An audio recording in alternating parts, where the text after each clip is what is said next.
Ya, kembali lagi di People and Inspiration pemirsa, dan masih bersama dengan Ustadz Halim di sini. Gimana sih kita melihat bahwa anak-anak yang Ustadz bina ini benar-benar sudah berada di jalan yang benar gitu. Nah, ini gimana nih Ustadz?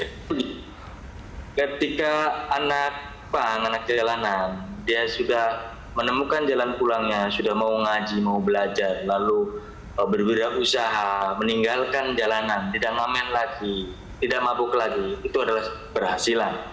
Satu poin.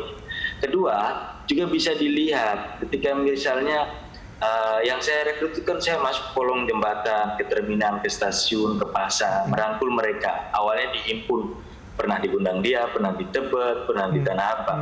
Lalu saya bikin kegiatan itu di situ. Tapi mereka ketika didatangi saya di siang hari, malam hari, mabuk maning. Maka saya melakukan proses yang lebih mendalam. Saya menarik mereka. Waktu itu saya masukkan ke kantor saya untuk menginap.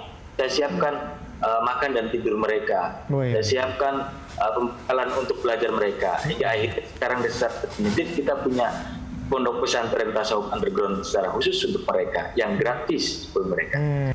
Nah, awalnya saya pikirkan hanya ngaji doang, tetapi kan kita melihat potensi-potensi mereka. Nah, salah satunya, maksudnya namanya Pongki. Dia lulus paket C. Oke. Saya sering melibatkan dia dalam proses advokasi.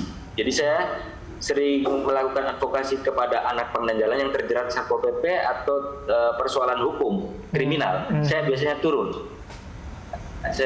Nah, Pongki ini biasa saya libatkan. Ternyata diplomasinya bagus, pengetahuannya bagus. Hingga akhirnya saya tawarkan untuk melanjutkan kuliah di jurusan ilmu hukum di salah satu perguruan selatan. Ini membantu saya melakukan advokasi, sangat efektif sekali. Karena dia akhirnya jadi pengacara bagi mereka. Yang selama ini diamnya saja dianggap salah. Nah, itu dia. Sekarang dia perwakilan bagi keberhasilan, salah satu keberhasilan. Mereka menentukan sendiri. Dia buka ini, misalnya buka coffee shop, dia buka laundry kiloan. Dia sama sekali tidak lagi di jalanan, sama sekali tidak mabuk. Lalu kan mudah menjadi cara untuk merangkul. Bukan seperti orang-orang sana itu baru bertobat, baru berhijrah, lalu menjadi juru dakwah. Ini masalah. Oh iya, nggak sekarbitan itu ya? Iya, jadi konteksnya adalah ketika dia telah menempuhkan jalan pulang, dia mengubah akhlaknya menjadi akhlak yang baik, dia bekerja, itu adalah dakwah tanpa harus berkata-kata. Seperti tadi kan Ustadz bilang, jadi artinya harus total begitu. Jadi nggak cuma memberikan kail, tapi nyediain empangnya juga di sana, ya kan? Nah, jadi Ustadz juga memberikan soft skill seperti itu. Jadi misalnya begini, kalau misalnya kita di Islam itu kan melarang, mengharamkan tato. Tapi kalau anak sudah bertato, ya sudahlah. Kalau dihapus juga susah dan menyakitkan, maka biarkan, tetap sholat dan zikir, tidak ada masalah. Tetapi akhirnya apa? Saya mengajarkan anak yang biasa mentato tubuhnya, saya mengajarkan misalnya desain grafis, saya ajarkan Corel, saya ajarkan Photoshop. Teralihkan, yang tadinya mentato tubuh, sekarang menyablon. Skillnya ada, tapi diarahin ke tempat yang lebih baik begitu, di tempat yang berbeda begitu ya. Oke. Wow. Jadi kemudian ada lagi, misalnya anak ini tadinya sudah kursus barista, dia menjadi ini selama 3 bulan, 2 bulan, hanya bertahan 3 bulan, 2 bulan di kafe di Menteng. Tapi saya melihat justru karena anak pang ini maunya jadi bos, maka saya alihkan sediakan gerobak dan coffee shop untuk dia berusaha. Sehingga benar-benar jadi bos ya? Bos bagi dirinya sendiri. Cara pendekatannya salah satunya dengan musik. Musik. Saya bebaskan mereka bermusik. Tetapi kan jangan sampai mereka hanya fanatik pada musiknya dengan genre punk doang. Saya kenalkan yang lain. Akhirnya mereka bersolawat, musik selawat, mereka menyukai hard drumnya, menghargai orang bermain musik pop. Awalnya mereka antipati, yang sebetulnya banyak keahlian yang sebetulnya merupakan bagian dari potensi anak pang. Anak-anak tadi sudah bisa mandiri, tentunya membawa apa ya, kebahagiaan tersendiri bagi orang tua, bagi keluarga, justru nggak ibaratnya bisa berterima kasih banget gitu sama Ustadz begitu ya. Ya bahkan ada yang begini, bagi dia itu kan mengagetkan, dia kok tadinya di jalanan langsung bisa baca Al-Quran selama 3 bulan bisa baca Al-Quran. Iya.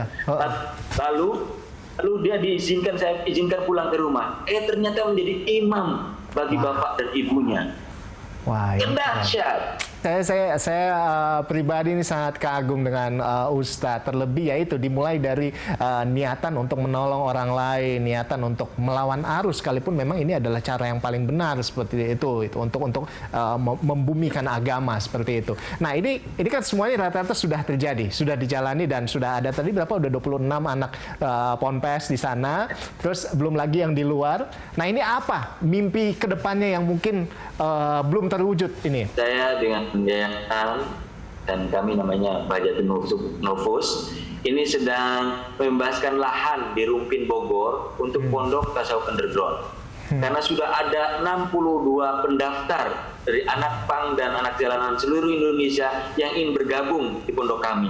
Tapi tempat kami sekarang masih ruko sewaan. Karena itu mohon doanya agar segera kami bisa membebaskan lahan di Rumpin Bogor dan bisa membangun pondok pesantren tasawuf underground yang ramah terhadap anak pang dan jalanan. Amin. Kita berharap semoga bisa segera tercapai sehingga banyak anak-anak terutama anak pang dan juga anak jalanan yang akhirnya bisa menemukan jalan pulang mereka. Terima kasih banyak Ustadz sudah bersama kami dan sukses terus.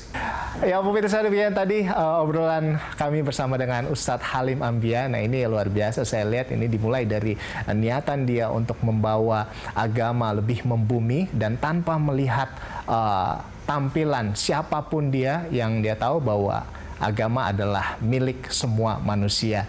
Dan pemirsa, demikianlah pembicaraan kita di People and Inspiration. Saya Rolando Sambuaga. Sampai jumpa.